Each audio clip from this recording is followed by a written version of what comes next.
Quelques femmes, l'hypothèse de Joseph d'Arimathie qui était à la croix. On a enterré Jésus, les apôtres avaient peur. Et tout d'un coup, depuis cette semaine, nous voyons les gens qui avaient fui, qui avaient peur. Ils deviennent tout d'un coup audacieux. Ils commencent à s'opposer même aux Juifs qui ont condamné Jésus. Ils ont guéri un paralytique et ils ont été poursuivis pour ça.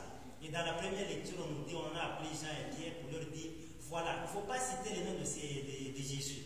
Mais Pierre et Jean ont dit, est-ce qu'il est bon d'obéir aux hommes ou à Dieu?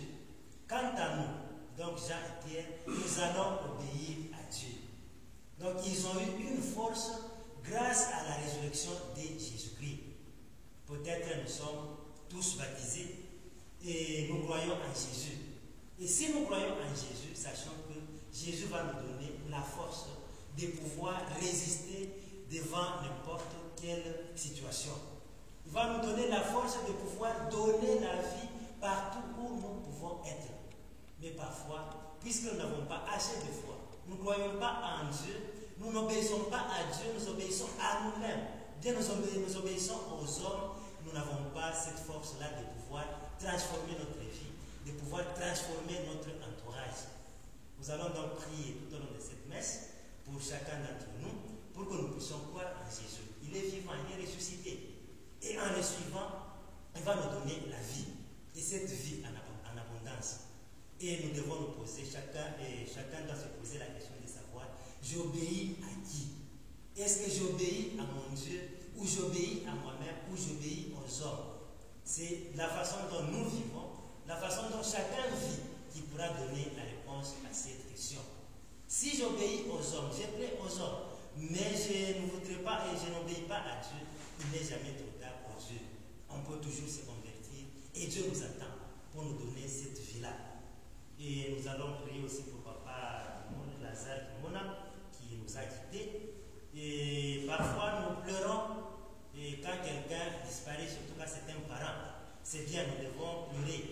Mais je crois que le vrai deuil est de voir quel est l'esprit que Papa nous a laissé. Je crois que tout parent laisse quelque chose à ses enfants. Évidemment, en Europe, c'est l'héritage, ce n'est pas les comptes en banque, des véhicules ou des banques.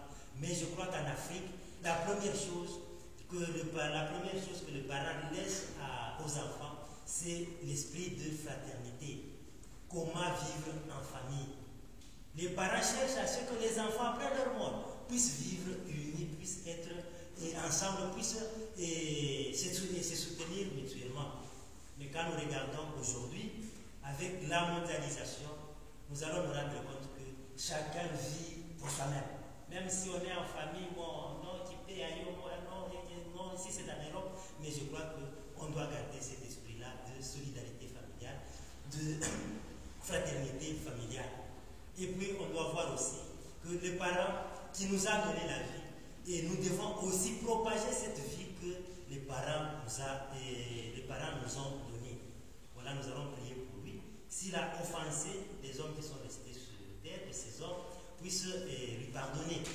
Et ceux qui sont restés aussi sur terre l'ont offensé, qu'ils puissent aussi oublier ces offenses et qu'ils préparent pour nous la demeure